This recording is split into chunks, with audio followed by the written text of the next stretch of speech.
of the Lateral Live. I am Mike Settle, and that over there is Running Reb himself, Dustin Franco. Dustin, week 2 of college football is here, baby. How you doing? I'm good, man. We got some good games on the docket today, so I'm excited. Yeah, let me just say this right off the jump here. Week 2 gets a bad rap every year. Because week 1 was so loaded. There's so many great games and blah blah blah blah, and then week 2 kind of gets the shaft. And I got to tell you, buddy, you can always find gold in this pile of rubble. Always. Because it's almost guaranteed to a man that week 2 will have some crazy results you didn't see coming, some awesome games that you just expect that or that you don't expect. And I got to be honest with you, there's a couple games on this slate that are more than that. Like, I think there's some beef here. Yeah, no, there's some really good games, especially like when I was looking it over, I'm like, yeah, some of these I might tune into, but then when you actually deep dive into it and look at some of the matchups, man, we got some really good stuff on the card today. Absolutely. Did you, when you started or when we relaunched the Lateral as a current college football podcast, did you have any inkling that you would be more interested in Wake Forest and Vanderbilt than you are Texas, Alabama? Because I certainly am. Well, Texas is going to get that upset, so I'm not. Man. Are you picking with your brain or are you picking with your heart? Because I understand, buddy.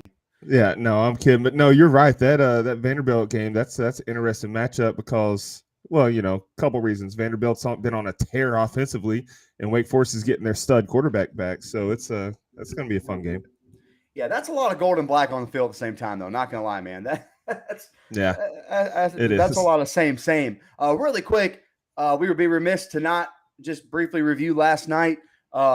Louisville goes on the road in Orlando and gets the win over UCF. Close game. They had to come back to do it. UCF, led the majority of that game and kind of gave it up late.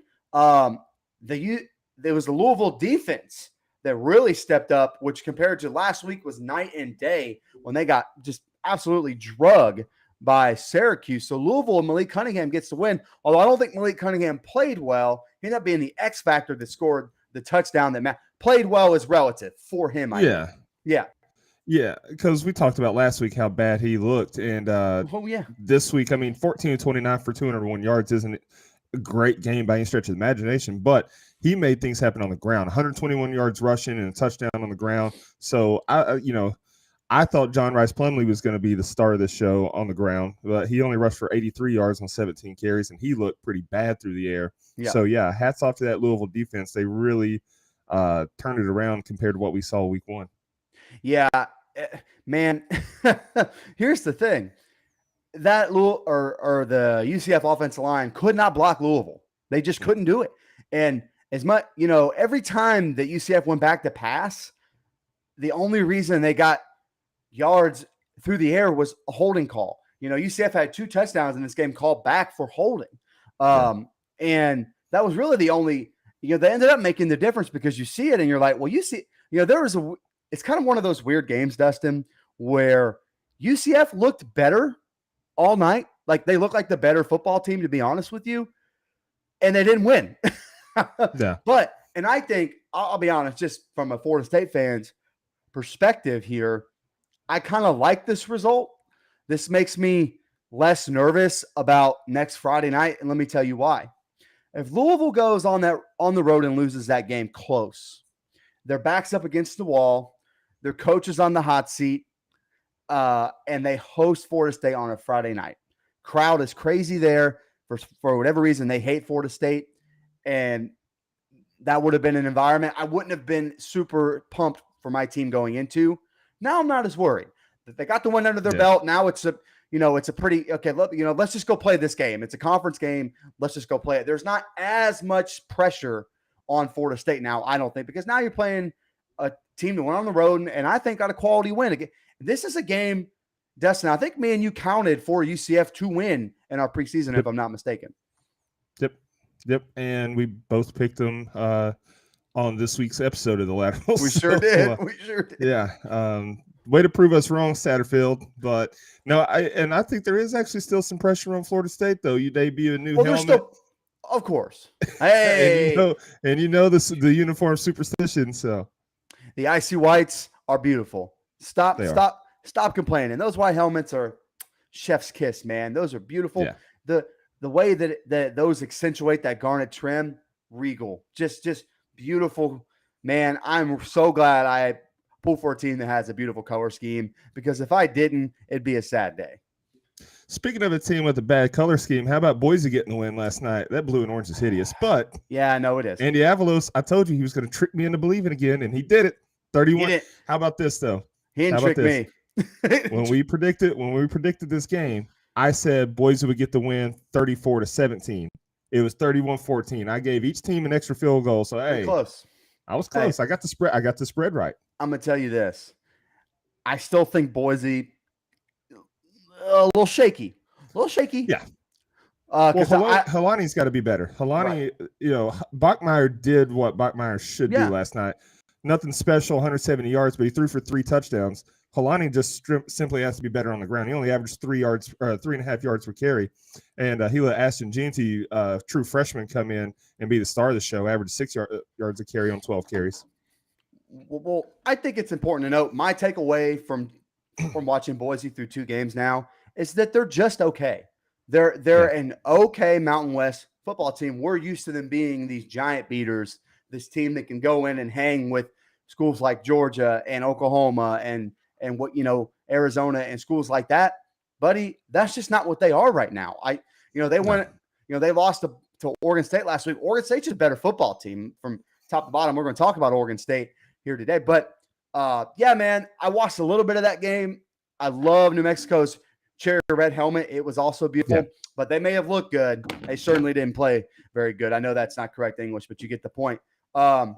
Okay, so those are the only 2 games we had prior to this Saturday slate. Dustin, are you ready to talk about Saturday? Let's go through these quick ones. Let's get it. All right, man. Here we go. 12 o'clock on the SEC Network. It is Wake and Vanderbilt. Buddy, I'm excited to watch this game. I'm excited to see what both of these teams bring to the table. You get Sam Hartman back for the Deacs. That's big, and to me, that puts Wake Forest over the edge. I like Wake Forest to win and win pretty comfortably. Yeah, the line's Wake Forest -9.5. You said it. Sam Hartman's back, so Vanderbilt's fun run stops here. I like Wake to win and cover. The safest bet for me in this game, though, is the over 60.5. I think we're going to see a lot of offense in this one. Man, that Wake Forest defense, I'm hoping for their sake it's better than it was last year. But if not for a Florida State fan, I hope they're just as bad, because I think we got a little something for them. But if they're any better at all, then they'll show here today. Because the Vanderbilt offense, I know the caliber of opponent is what it is. Hawaii maybe has the worst Power 5 roster, or the worst FBS roster I've ever seen, quite frankly. And I mean that, no disrespect. So I need to see Vanderbilt do it against a Power 5 opponent. And so, it would not hurt my feelings one bit if Clark-Lee and the Doors went in and got him a win. That's all I'm going to say. It wouldn't be either. No. 12 o'clock on ESPN2. This is my narrative bowl, baby. I think Missouri's going to be worse than you think. I think Kansas State's going to be better than you think. This is at the Little Apple. Kansas State host. I love what Kansas State does on the ground. They basically run an inverted triple option. I think that continues today. The only problem is Missouri still has SEC caliber players on the other side of the ball. And I don't think those yards on the ground will come as easy. I liked what Missouri did on offense last week. I know Louisiana Tech's in a rebuild, but that's a pretty respectable program. They went and, kind of blew the doors off them.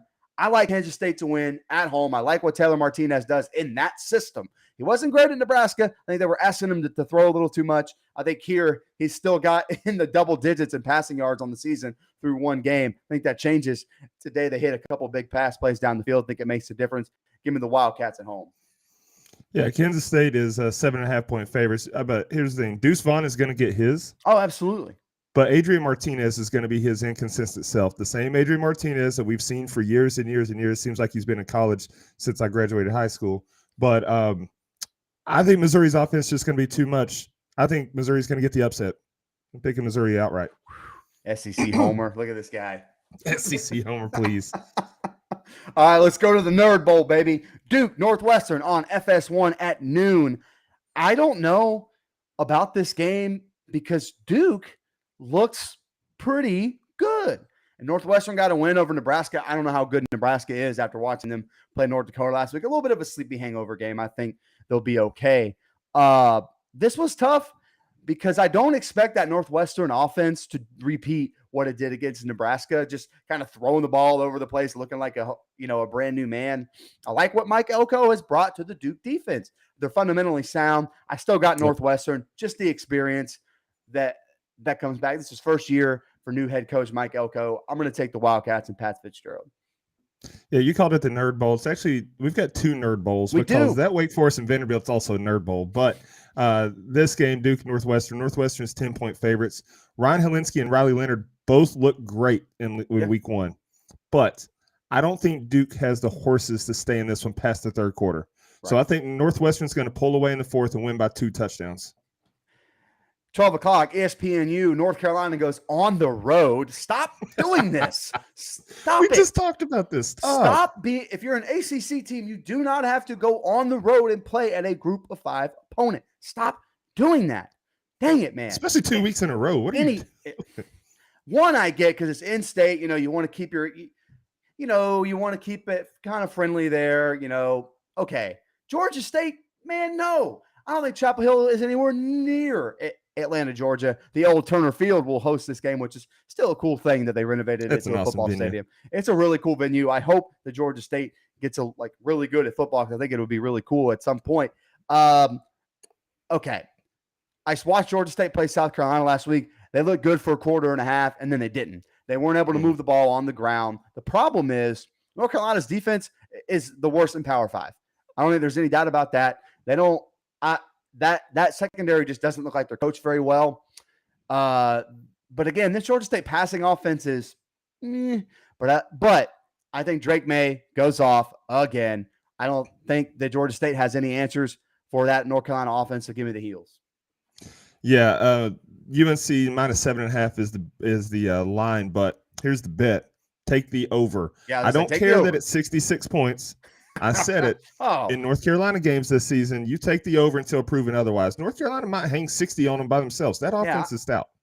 I was going to say, the over-under there is only 66. Take the over. Oh, yeah, for sure. And if we're wrong, then we're wrong. But right now, I think it's a pretty sure bet. Just go ahead and take the over. But I play the hot hand. I like the Heels to win just because of how much they can score. Yeah. So Drake May is going to ball out again. He's a stud. We sing his praises week in, week out now. But the defense is going to allow Georgia State to get plenty of opportunities to score. It's up to them to cash in on them. I like North Carolina to win by 10, so they'll cover, but take the over. How many Power 5 teams have you seen have a first-round pick at quarterback, which that's what he is, and have a Conference USA level defense? Ooh. Not very many. Yeah. Welcome to North Carolina football. 12 o'clock. I think 2012 Tennessee could have been that. But that's right. Yeah. Tyler Bray, he was a good quarterback. He wasn't a first rounder, but that defense gave up 35 points a game. So I'm gonna say the caliber of quarterback there is the difference. Because I think North Carolina got him one here, man. Again, there's a reason Alabama wanted him, and he picked North Carolina anyway. So that should kind of tell you what we're looking at. 12 o'clock on CBS Sports Network, UTSA and Army. I hate this game. These are two of my favorites, and you're going to make one of them start 0-2. The college football gods are cruel to me here. I was impressed with UTSA last week. I thought they easily could have won that game. They were up 21-7 on Houston. So I'm taking Jeff Traylor and the Roadrunners. My narrative continues about former high school Texas football coaches doing the damn thing. Okay. We'll see if you keep that same feeling later. UT San Antonio, I mean, the line is UTSA -2. They more than held their own last week against Houston, like you said, taking them to the brink, triple overtime. As long as they can score and prevent Army from dominating the clock, yes, I think that they'll win by a touchdown. If Army scores first, it might be lights out because then they're just going to run the clock, which is what they do. But I like the Roadrunners by a touchdown. Wouldn't surprise me if Army was the one defense to hold Frank Harris in check. That's a really salty, nasty defense, and their middle linebacker is a first-round NFL pick. 2:30 on NBC/Peacock. I'm waiting for you to make a joke. You didn't make it. You're trying to keep it family friendly. Gotcha, buddy. Marshall at Notre Dame. I think Notre Dame bounces back here after a pretty good showing against Ohio State, a team that we're very high on. I like this Marshall team. I think it'll be a little uncomfortable for a quarter and a half or so where you look up, you're like, that's interesting. And then I think Notre Dame will do what it's supposed to do. I like the Irish. Yeah, this is the Randy Moss Bowl. If you'll recall, Randy Moss was supposed to go to Notre Dame. Rand University, what you talking about? Do it, so ended up at Marshall. So it'd be cool if he was there. But Notre Dame's defense, they showed last week that they're going to be dominant. They're going to be a problem. They held that high-power Ohio State defense or offense just 21 points. While we both like this Marshall team and think they have potential to win their conference this year, absolutely, I just don't think they have the depth or the athletes to stay with Notre Dame. So I got Notre Dame 31, Marshall 7. 3:30 on ESPN2. Appalachian State goes on the road to College Station and play Texas A&M. This is a game that I would like if they weren't coming off of a loss so heartbreaking against North Carolina. If they were just coming into this game after a big win against name your opponent, I would feel, all right, Jimbo, gotta be careful here because we know this A&M team is so talented, but their offense is so frustrating. They remind me of NC State, where they just do things slow and plodding, and it's boring as all get out. And their receivers have to actually get open. They don't scheme anyone open. And so, but after watching the App State defense last week, which I don't think is as bad as it looked against a really high-powered offense, especially against this Jimbo offense, I think it could be close for a while, but I just think A&M's got too much talent in the trenches. I think they take over the game on the ground. Give me the Aggies at home. Yeah, the Aggies are 18-point favorites in this one. So here's the thing. Appalachian State. I kind of like App to cover that, maybe backdoor. Okay. Here's the thing. Appalachian State scored 40 last week in the fourth quarter alone. Well, they scored 40. So they can score, but this is a much tougher defense than North Carolina's. I agree. I think they do cover the 18, but maybe a late score takes them to within the 18. I like Jimbo to get the W, though. 3:30 on Fox. Washington State visits Camp Randall in Wisconsin. Not a whole lot of analysis here. I'm just going to say I think the Badgers dog walk Washington State after watching them against Idaho last week. No, thank you. I'm off the Cougs. Sorry. Yeah. Wisconsin's 17.5-point favorites. Here's the thing. Graham Mertz looked to taking a huge step forward. God, I hope so, buddy. Because he couldn't get much worse. Cam Ward wasn't that impressive last week, and he was supposed to be this stud transferred in from Incarnate Word. So I can't buy the 17.5 points, but Wisconsin does get the win. The defense is too good to let them lose this game, but I think they may win by 17. I could easily see that. Man, if Washington State goes in there and proves me wrong, then all power to them. But yeah. I think this game could get ugly real quick. I hate that it's the Fox game because they picked a bad time. 3:30 CBS, Air Force, Colorado, in-state battle. Buddy, give me the Falcons. I am going with my narrative. Falcons to win the Mountain West. Falcons to maybe go undefeated or 11-1. I think this triple option is too much. They ran for 500-plus yards last week. I know the caliber opponent is different. This is a Power 5 opponent. We're supposed to respect it. This Colorado team, I think, is pretty bad on defense, man. And you're asking me to pick against our armed forces on the weekend of 9/11? No, thank you. Give me the Falcons. All right. Which I'm about to turn around and pick against our armed forces here in a minute. No. Air Force is 17.5-point favorites. I think they cover that and win pretty comfortably. I mean, you mentioned they ran for 582 yards last week on the ground. Hazeek Daniels, he's going to have over 100 himself. He'll probably have 150 on this Buffalo's defense. So, yeah, give me Air Force easily. That's not going to go over well there in Boulder, although I'm starting to think that nobody in Boulder cares about its football program. Anyway. Bring back Dan Hawkins. Actually, wouldn't be a bad hire, man. I kind of know. No. I mean, he does pretty well at UC Davis. Okay. Memphis, Navy. I hate to pick against our armed forces on 9/11 weekend, but I've already done it with Army. I'm going to do it here. I like Memphis to win and win big. Navy lost to Delaware last week. I think that streak or that trend downward continues. I don't like Ken Niumatalolo's chances to keep his job after the season. Yeah, Memphis is -6, and that's just not enough. That's not enough points. Vegas is giving you free money with this one. Vegas is giving us free money. You mentioned it. Navy lost to Delaware. That's enough for me. I don't need to see anymore. Give me Memphis by 2 touchdowns. Man, I'm surprised you had that on there. There's like a part of me that felt like, you really wanted to Toby Keith flag wave this thing this week when you put together the games. But you put on Navy, but you didn't put Air Force. And I was like, hey, man, don't you dare I saw the disrespect spread. the I saw the spreads. I mean, we got a 6-point spread and an 18-point spread. So I was That's fair. Okay. Sorry about that. I have lost my place. Go to the next game, Dustin. Yeah, next we got the 4 o'clock slate. We got Iowa versus Iowa State on the Big Ten Network. Iowa is 3.5-point favorites here. What? We did odds makers watch the game last week? So here's the thing. Even though I've been very vocal about Matt Campbell being a little overrated, this has to be the year that they get it done. He's lost his first 6 tries to beat Iowa, but like I said, Iowa just came off a 7-3 win against an FCS opponent. This is the year. Give me Iowa State outright. Okay. I thought a lot about this game. First of all, this is El Assico, not El Clasico, like the world-renowned soccer matchup. This is El Assico, which normally means both of these teams are ass. The last few years, Dustin, this has been a featured game, whether it be on ESPN at night or Fox, the big 3:30 Fox game or the big noon Fox game. This year, it's sandwiched in the middle of the day on the Big Ten Network.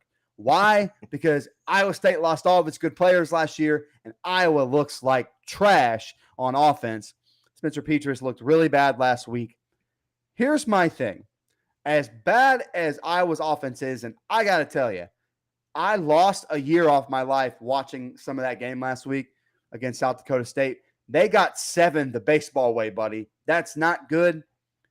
However, a little bit of an overreaction, I feel, because, look, I think Kirk Ferentz and company tried to do what Iowa State did last week, which was keep everything close to the vest, not show too much on film, even though these guys play each other every year. They're not going to do anything different, but whatever. And then they got caught with their pants down a little bit and couldn't overcome it because they don't have a good quarterback. However, that Iowa defense may be the best in their conference. I think they're nasty good. I like Iowa State to win, but buddy, I would not. Matt Campbell has not won a game against Kirk Ferentz. That is absurd. It is ridiculous. And I'm kind of wondering if the window for Matt Campbell to beat Iowa is closed. There's just something about that mental domed up thing now. You're 0-6. It's really hard to break that streak. I'll take the Cyclones hesitantly, though. Very hesitant about that pick.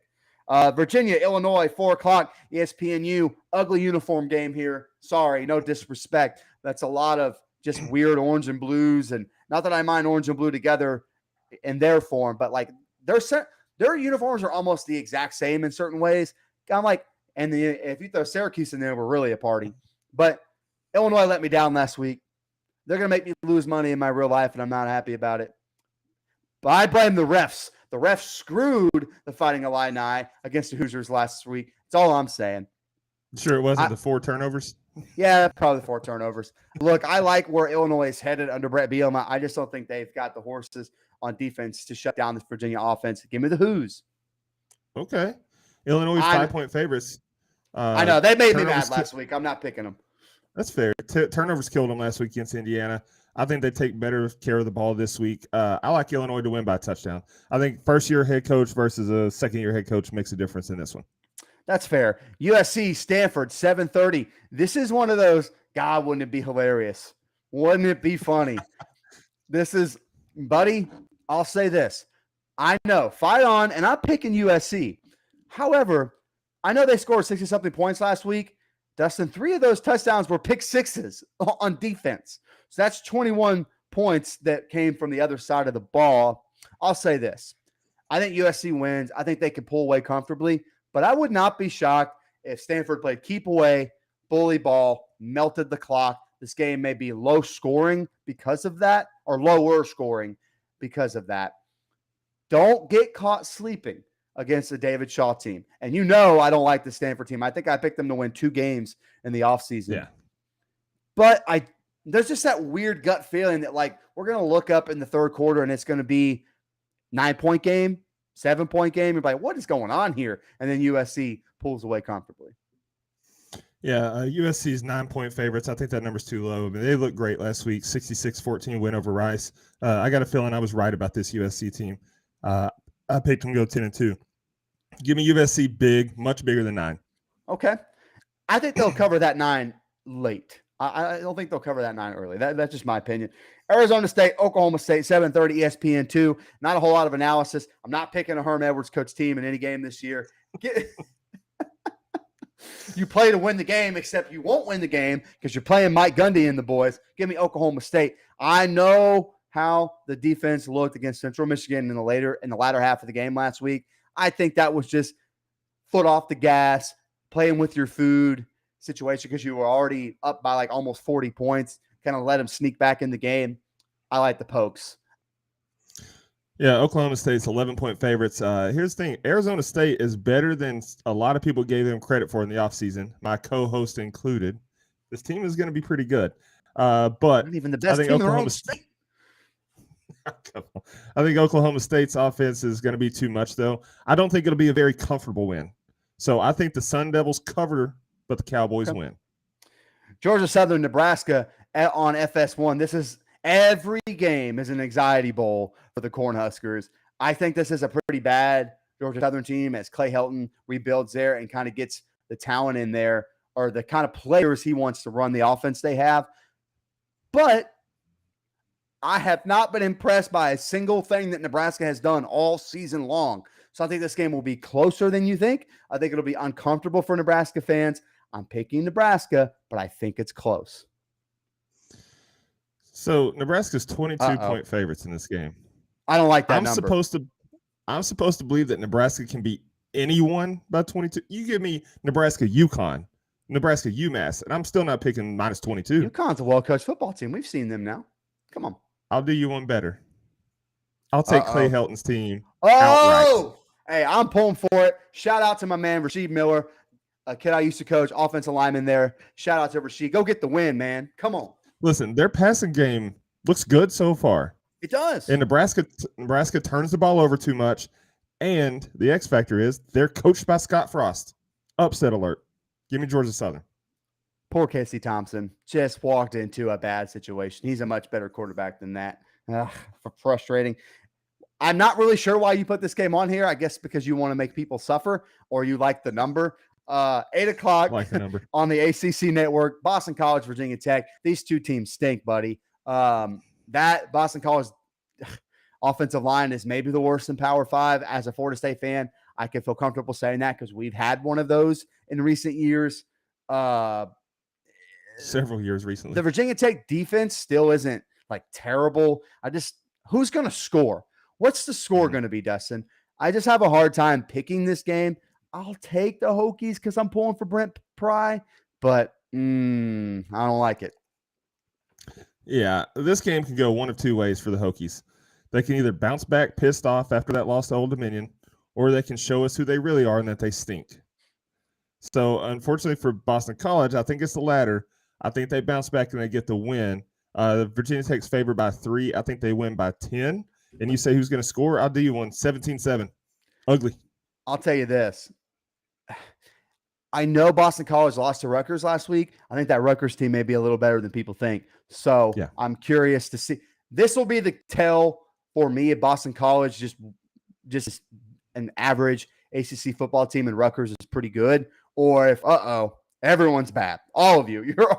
You're all bad football teams. 10:30 on CBS Sports Network. Why is this game not on a better network? This is a great football game. Come on, man. Oregon State, Fresno State. I have a feeling where you're going. I'm not going there. Build the dam. Give me my guys. Go Beavers, baby. Oregon State is my side team this year. That's what I'm talking about, baby. Let's go Beavers. Okay. All right. I love Jeff Tedford. That's the thing. As much as you love Jonathan Smith, I think I love Jeff Tedford that much. Jonathan Smith is my guy. Dude, look at the colors I'm wearing today. You know what's up. That's fair. He's no Andy Avalos. So Oregon State won't have as much luck this week. Fresno State's just favored by 1, so it's a pick'em game. Give me the Bulldogs by a touchdown. Okay, here we go. Dustin. Sorry. This is a really late kick for no reason, although I did look into it. It's a heat advisory in the state of Arizona. They can only play at a certain time. So Mike Leach goes back out west for the first time since moving over to the SEC. Mississippi State on the road at Arizona on FS1, 11 p.m. Eastern Standard Time kickoff. Dustin, I know what you're thinking. You're thinking this Mississippi State team is going to roll in, throw the ball all over the place against the Wildcats, and come out with a big win. As the great Lee Corso would say, although I don't know if he still says it because my man's not saying a whole lot of words these days. Not so fast, my friend. Bear down. Give me the Wildcats to cover, but give me Mississippi State to win the football game. I love it. I love it when you hop on these agendas and you're faithful to them, man. You push them. So are you. So are you. Look at the UNLV hat, Bubba. Come on. You see it. Give me UNLV to win today against Cal. I don't like them to cover 12.5 points, though. Oh, I do too. That's a bonus pick. So Mississippi State's 11-point favorites in this game. Will Rogers has that Mike Leach offense rolling. This is what we wanted to see when Mike Leach took the job. They dominated time of possession last week. So I think you can expect more of the same.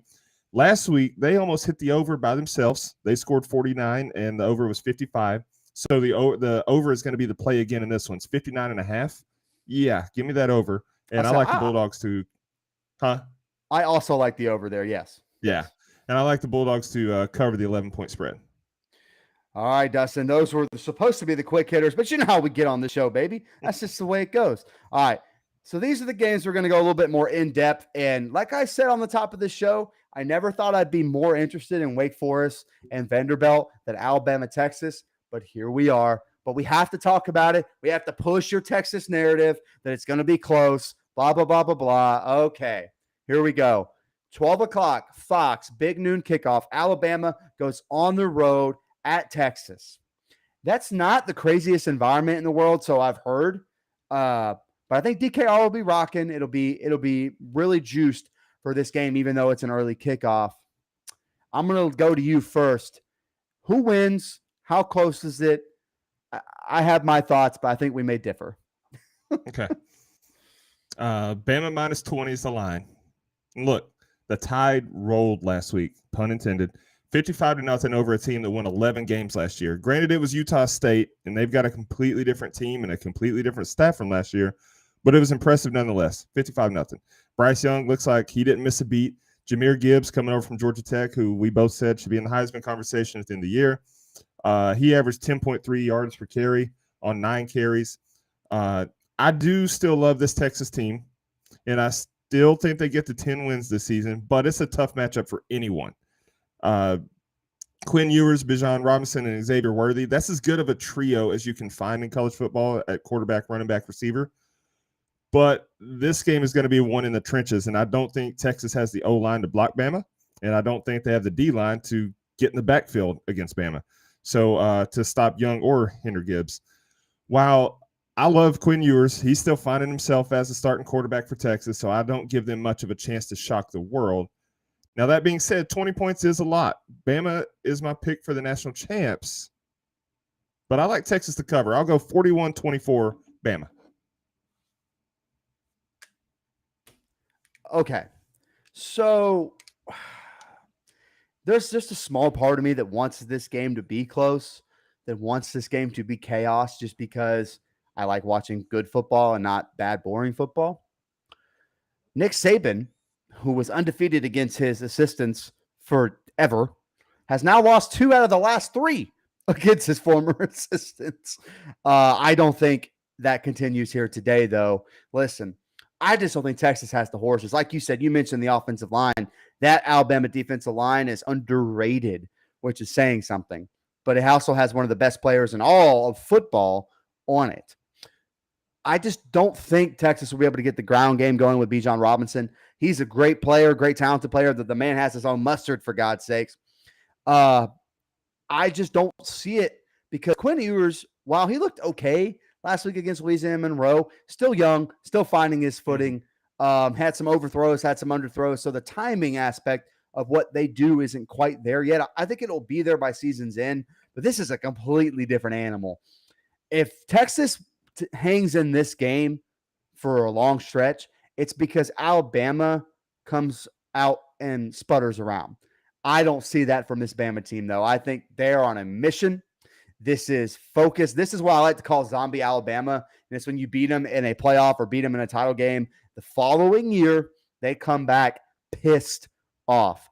Don't forget, the Heisman Trophy winner throws the ball around for the Alabama Crimson Tide.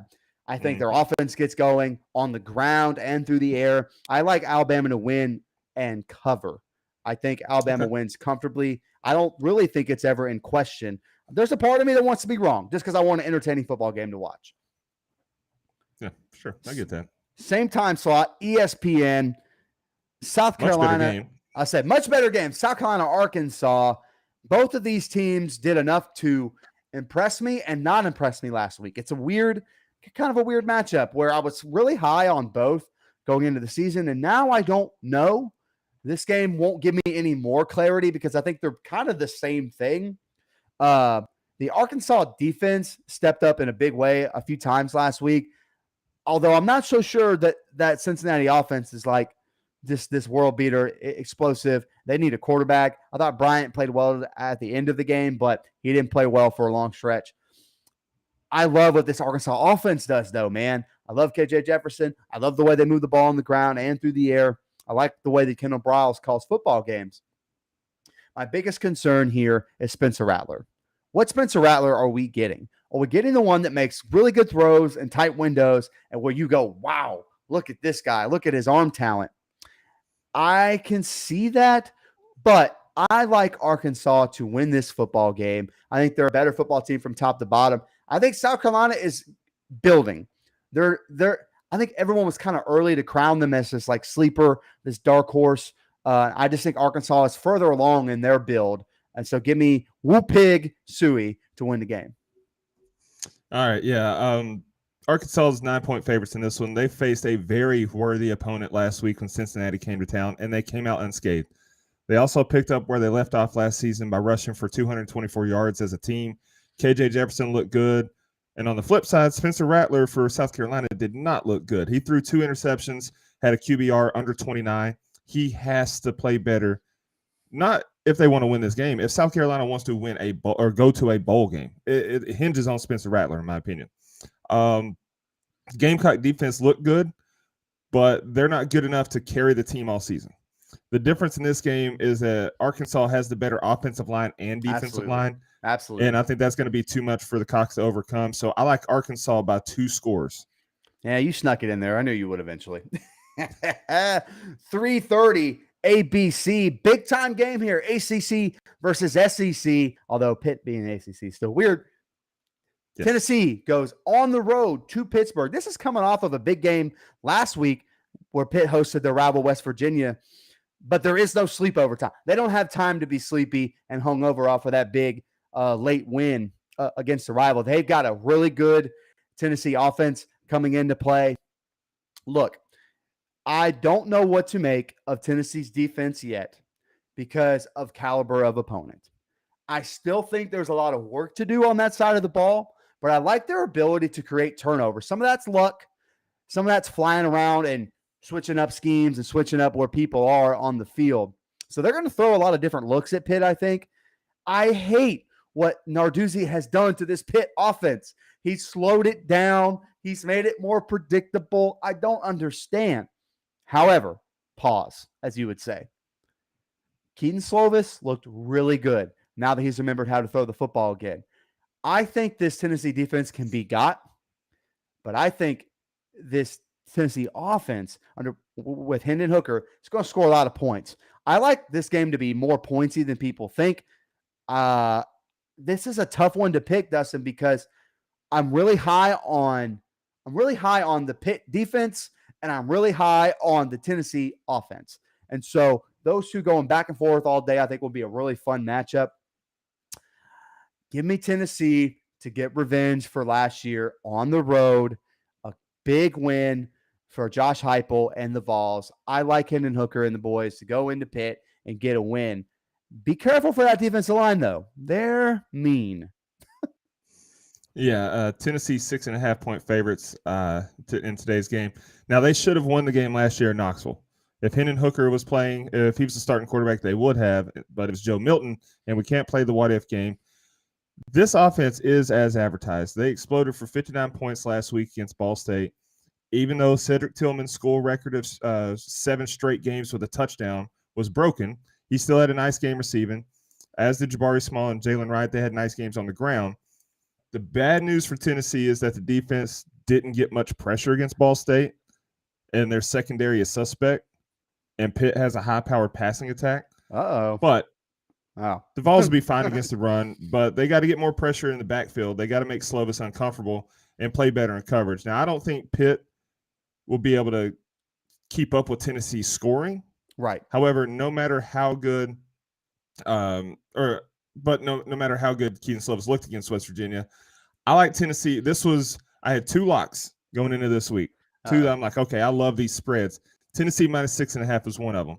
So the other one is in the 7 o'clock time slot. We'll get to that one in a minute. I like Tennessee in the 45 to 35 range. Okay. All right. Hey, fun game. Maybe the most fun game of the day, or at least I'm hoping so. Because I think this slate kind of needs one of those games in the middle of the day where everyone flips to it at the same time. Again, that's 3:30 ABC. Let's move to 4 o'clock. You put this on here at the in-depth game just for me, which I appreciate you, buddy. 4 o'clock, FS1, Houston, Texas Tech, future Big 12 game. Not quite. Go ahead. I'm just curious. Like, I just can't wait to see which narrative you choose to push, because you've got a narrative on both of these teams. Go ahead, pal. Okay. Well, here's the thing.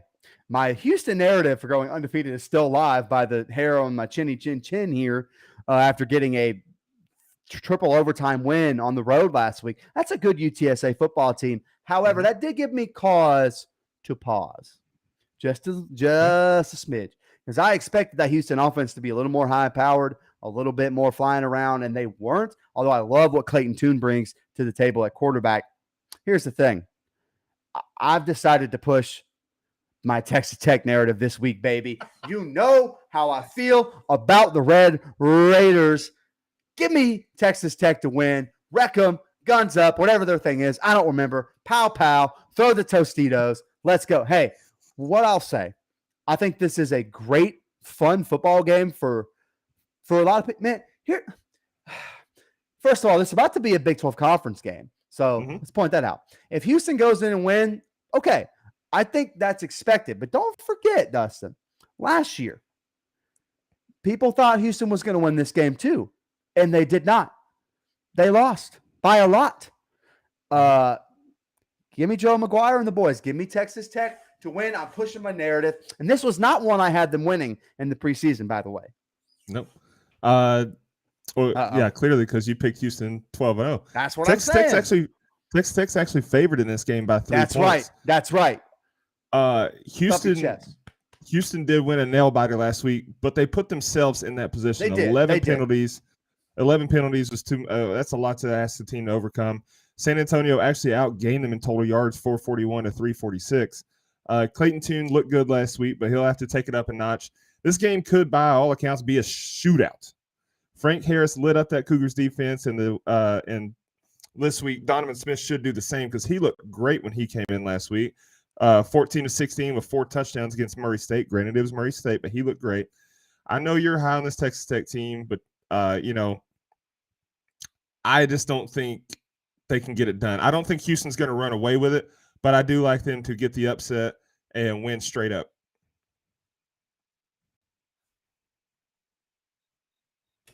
Okay, look, I just picked the narrative. It would not shock me one bit if that Houston offense decided this week to get rolling after struggling last week. Maybe they figured some things out. But Clayton Tune is a difference maker to me. That's a big body who can move.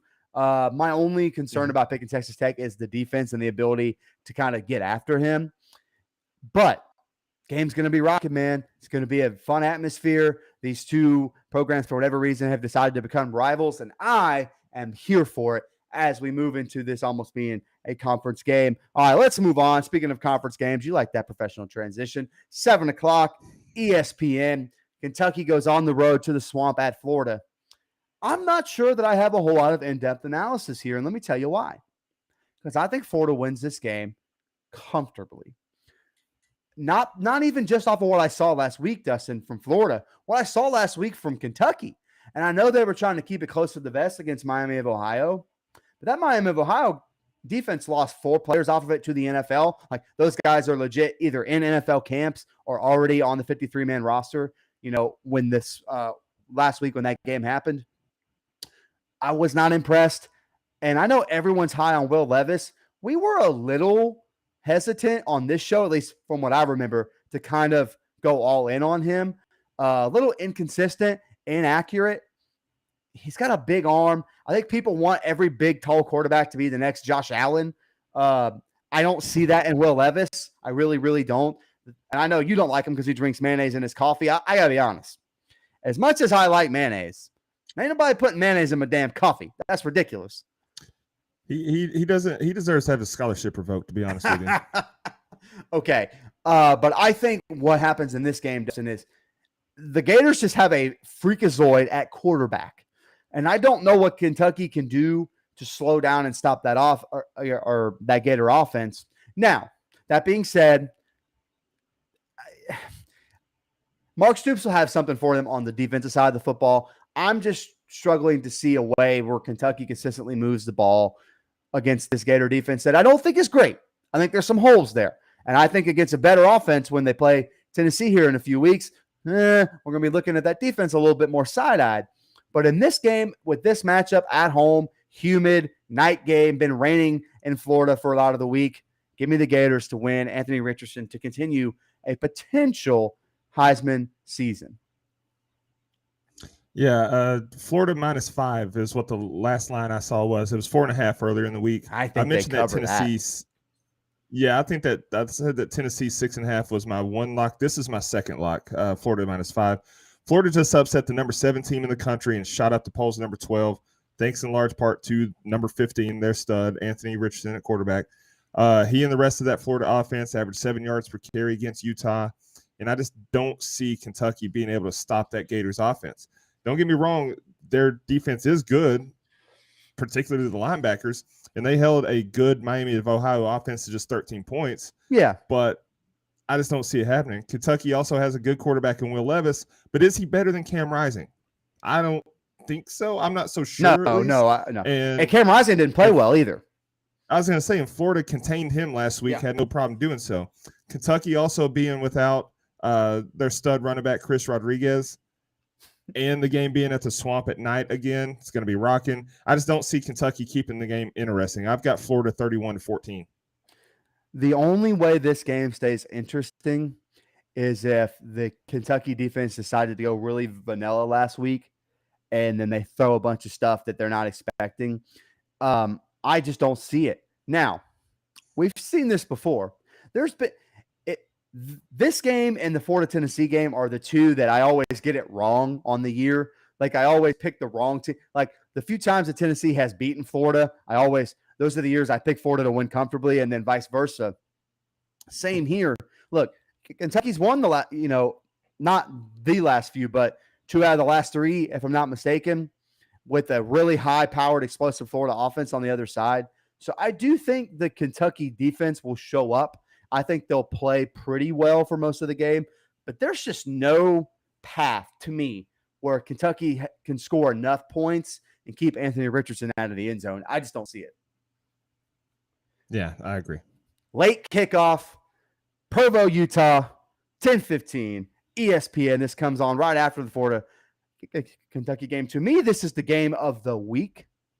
I love this game. Baylor goes on the road at BYU. This is a BYU team, to me, they're the most experienced team in the country. And I don't just mean their age. I know everyone makes the joke about them having old players, rightfully so. They do have grown-ass men a lot of times all over their football team, but that's not what I mean. I mean, they just have a lot of college starting experience coming back at this team. We kind of expected USF to keep it interesting last week for a little bit. Not even. 28-0 through the first quarter, ended up 35-3, in the half there. That was a blowout.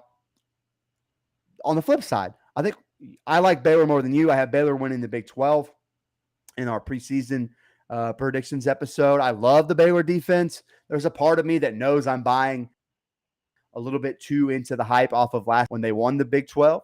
I just love what Dave Aranda does on defense. Dustin, to me, this comes down to which offense scores more points. And I don't know which narrative to pick because I was high on BYU too. I think at home, that's a crazy environment. Late kick, kind of hard. New quarterback, although, really high on Baylor's quarterback. New quarterback as far as only his second start. Give me BYU. It was a really tough thing. I've gone back and forth all morning on exactly who I wanted. I just think BYU, I don't know. This is the Jeff Grimes Bowl, though. That's all I know. So this is an interesting matchup because you got a high-powered BYU offense and a very sturdy Baylor defense. Both teams have above-average offensive and defensive lines. BYU scored 51 last week against USF, while Baylor held Albany to just 10 points. So interesting matchup there. BYU's Jaron Hall is going to be without his top 2 targets, though. But the Provo crowd will be rocking. I think this game comes down to the wire. I can seriously, like you, I can see it going either way. I struggle with who to pick as well. I'll take BYU, but not confident enough to say they'll cover the 3.5 points they're favored. Yeah. I think it could be a 1-point win, but I'll take BYU to win as well. I could see this game being just really exciting. Like if you're capable to stay up for it, I would, because I could see this game maybe being a little bit lower scoring than we think. As much as we like both offenses, I think both defenses are really the answer. Now, just really quick, BYU's defense last year, shaky, little shaky. I think they've improved this year, though. Just a ton of experience coming back on both sides of the football. I still got my Baylor winning the Big 12 narrative. I never said Baylor was going undefeated. I said they were going to win the Big 12, and I still think they can because there's just a lot of question marks in that conference that we don't have the answers to yet. So give me BYU. Fun game. This is, guys, if you're watching and listening, fun slate. This is the kind of week, if you love college football, you got to pay attention to because it doesn't have all those big marquee matchups, those helmet games that we got last week with Georgia and Oregon, Ohio State, Notre Dame, Florida State, LSU. No, it doesn't have that, but it's got good little sneaky games that you expect with one big helmet matchup that I don't think will be very interesting by the end of the day. Dustin, any final thoughts before we get out of here? See, we've gotten quicker at this thing, man. Yeah, in and out in under 55 minutes. Go Vols, go Running Reds. Hey, and Hottie Toddy for shame. Build the dam. Go Beavs. That's all I'm saying. Those are my and really quick. I know I picked Mississippi State, but bear down. Just while you're at it, just bear down. Just bear down. Jeff Fish and the boys. Forks you know up. What? You're lucky. Forks up. Sun Devils, baby. Hey, fork you, pal. How about that? For Dustin Franklin, I am Mike Settle. We appreciate you guys following along and watching on. We'll be back here next week, 9 a.m. again to bring you all the week 3 action. And that slate, a little bit more of a helmet, a few more helmet games in there. Nebraska, Oklahoma comes to mind, although, yuck, I have to think. We appreciate you guys following along, watching along. We will see you next week on Ladder Live.